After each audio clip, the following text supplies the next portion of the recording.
Hello Year 7, Miss Tregelles here, and we are now on day 4 of the Manchester Academy's virtual reading programme, dystopian fiction. We are reading The Wall, so let's get straight on it. Type 2 cold starts the same, except that as you move through it, it gets colder. After walking to your post for 20 minutes, you're colder than you were at the start. The cold gets through to you deeply and intimately. It feels dangerous because it is dangerous. People have died of hypothermia on the wall. You have no choice with type 2 cold except to keep moving as much as you can, and mainly to try to find out in advance if it's going to be a type 2 day and plan accordingly. That means double layers of everything, double porridge, double warm drinks. Sometimes someone will run back to the barracks and bring more clothes, a big flask of warm liquid, anything. I've even heard of units where they make fires and gather round them on the coldest nights, but the captain would never let us get away with that. Type 1 cold can come to seem familiar, almost friendly, because you get to know it so well. The rest of your life, any time you feel cold, it will remind you of the wall and of this kind of cold. And because you're now remembering being miserable at a time when you're less miserable, by definition, you're less miserable since you're no longer on the wall. It will be not exactly a happy memory, but a memory with a happy effect. Hooray, I'm no longer on the wall. Somebody said there was no greater misery than recalling a time of happiness when you're in a time of despair. And that's true. But let's focus on the positive and remember that the opposite is also true. When you remember the bad place and you're no longer in the bad place, it feels good, like waking from a nightmare. There are no positive thoughts about type 2. It cuts and slices and seeps into you.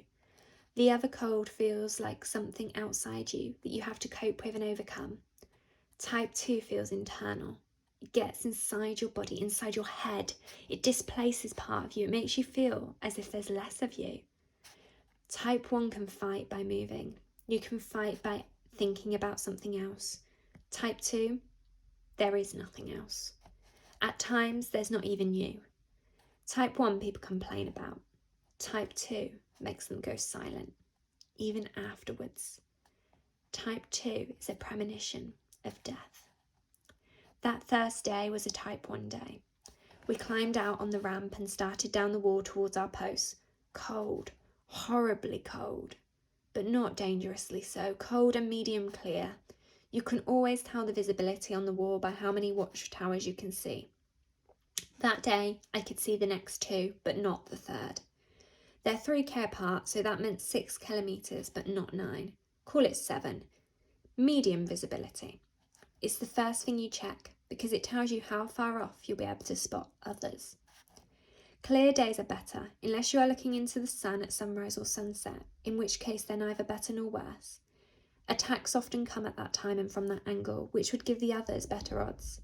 Except we know that that is the time they're likely to be coming and so tend to be prepared. At least that's what you'd think. Of the attacks which succeed, though, about half happen at dawn or dusk.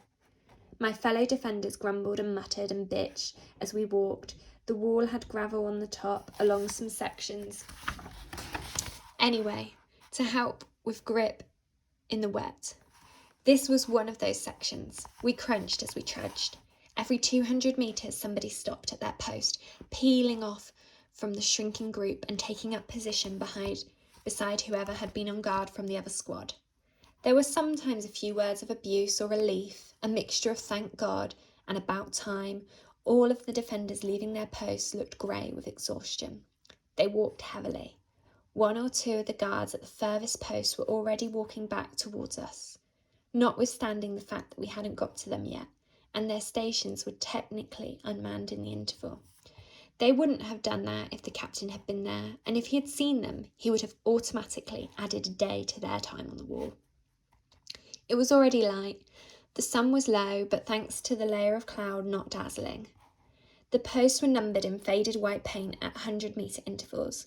Each post had a concrete bench, big enough for 2 people facing the sea. The bearded man stopped at 8. The woman he'd been sitting next to, maybe they were in a relationship, there was something about their unspeaking ease with each other, took 10. At 12, he, the blob, in the balaclava pointed at me and said, "Here," and kept walking on towards the next station. 14. The last one attached to our watch house. The defender who had been at my post, a bulky man of about my height, picked up his rucksack and slung his rifle over his shoulder and walked away without a word or gesture. I took off my backpack and put it against the rampart. I stood and looked out at the sea. 12 hours here felt like it was going to be a very, very long time. Some companies divide their time into 2 shifts of 6, but our captain was one of the old school ones who were more binary about it. You're on or you're off. That seemed like the worst idea in the world right now, but I knew that in 11 hours and 55 minutes, I'd be all in favour. Although everybody always calls the wall, that isn't its official name. Officially, it is the National Coastal Defence Structure. On official documents, it's abbreviated to NCDS. Guard towers have a name and a number. This tower was Ilfracombe 4. We were on the outermost stretch of a long coastal curve, straight in front, and for the 90 degrees to each side, there was nothing to see except the ocean. If straight in front was 12 o'clock, it was nothing but water from 9 o'clock to 3 o'clock. Turn a further 10 degrees to either side, turn to 8 o'clock or 4 o'clock, and you could see the wall undulating into the distance. The engineers who built it tried to keep it as straight as possible, because straighter equals shorter.